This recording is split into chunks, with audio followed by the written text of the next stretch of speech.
നേരം ഉണ്ടാക്കിയിരിക്കുന്ന നല്ല അടിപൊളിയായിട്ടുള്ളൊരു ബ്രിഞ്ചോൾ ഫ്രൈ ആണ്. സ്പെഷ്യൽ രീതിയിലാണ് ഇത് ഉണ്ടാക്കിയിരിക്കുന്നത്. നല്ല അടിപൊളി ടേസ്റ്റാണ്.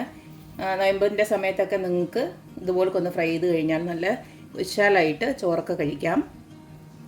അപ്പം നമുക്ക് ഈ ഒരു റെസിപ്പി എങ്ങനെയാണ് ഉണ്ടാക്കുന്നതെന്ന് നോക്കിയിട്ട് വരാം.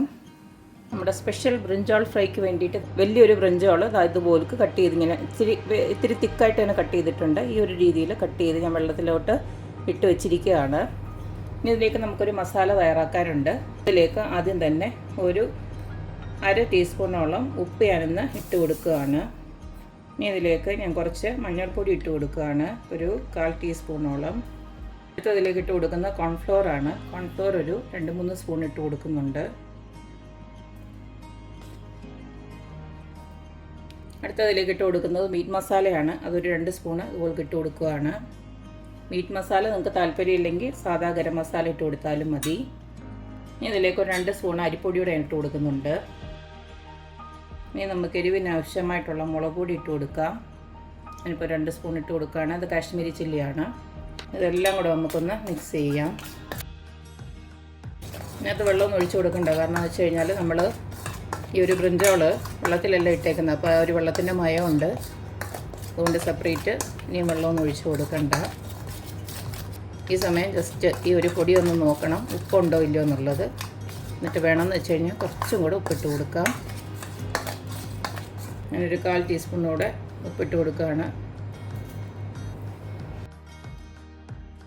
ഇനി നമുക്ക് ഈ ഓരോ ബ്രിഞ്ചോളും എടുത്ത് ഇതുപോലൊന്ന് ജസ്റ്റ് ഒന്ന് കൊട്ട് ചെയ്തിട്ട് കൊടുക്കാം. എന്നിട്ട് നമുക്കൊരു പാത്രത്തിലോട്ട് മാറ്റി വെക്കാം.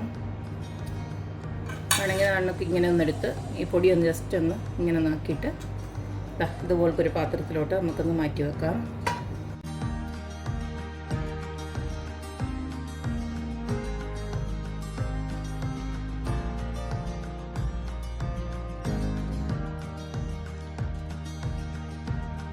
അപ്പോൾ ഈ ഒരു രീതിയിൽ ഞാൻ എല്ലാത്തിലും മസാല വരട്ടി വെച്ചിട്ടുണ്ട്. ഇതിന് നമുക്ക് ഉടനെ തന്നെ ഫ്രൈ ചെയ്തെടുക്കാം. ബ്രിഞ്ചോൾ ഫ്രൈ ഉണ്ടാക്കാനായിട്ട് ഒരു ഫ്രൈ പാനിലോട്ട് ഞാൻ കുറച്ച് സൺഫ്ലവർ ഓയിലാണ് ഒഴിച്ചു കൊടുക്കുന്നത്. എണ്ണയൊന്ന് ചൂടായി വരുന്നുണ്ടെങ്കിൽ നമുക്കിത് ഓരോന്നായിട്ട് ഇട്ട് കൊടുക്കാം.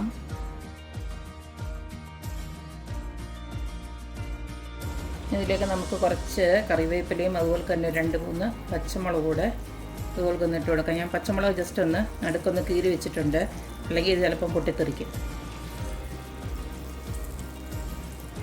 അതിനെ ചെറുതെ കിടന്ന് ഒന്ന് ഫ്രൈ ആയി വരട്ടെ. ഇതുണ്ടല്ലോ ഒരു വശമൊന്ന് മൊരിഞ്ഞ് കഴിഞ്ഞപ്പം ഇതുപോലൊന്ന് തിരിച്ചും മറിച്ചുമൊക്കെ ഇട്ട് ഇതുപോലൊന്ന് മൊരിയിച്ചെടുത്തിട്ടുണ്ട്. അപ്പോൾ ഇത് നന്നായിട്ട് വെന്തിട്ടുമുണ്ട്. നമുക്കിത് ഇനി ഇത് കോരി മാറ്റാം.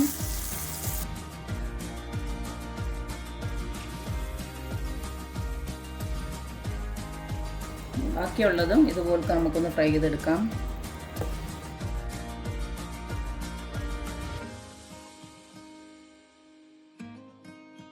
അപ്പോൾ ഇത്രയേ ഉള്ളൂ. നമ്മുടെ അടിപൊളിയായിട്ടുള്ള ബ്രിഞ്ചോൾ ഫ്രൈ ഇവിടെ റെഡി ആയിട്ടുണ്ട്. ഇതുപോലൊക്കെ ഇങ്ങനെ ഓരോന്ന് ഫ്രൈ ചെയ്തെടുത്ത് ചൂടോടെ ചോറിൻ്റെ കൂടെയൊക്കെ അടിപൊളി ടേസ്റ്റാണ് കഴിക്കാനായിട്ട്.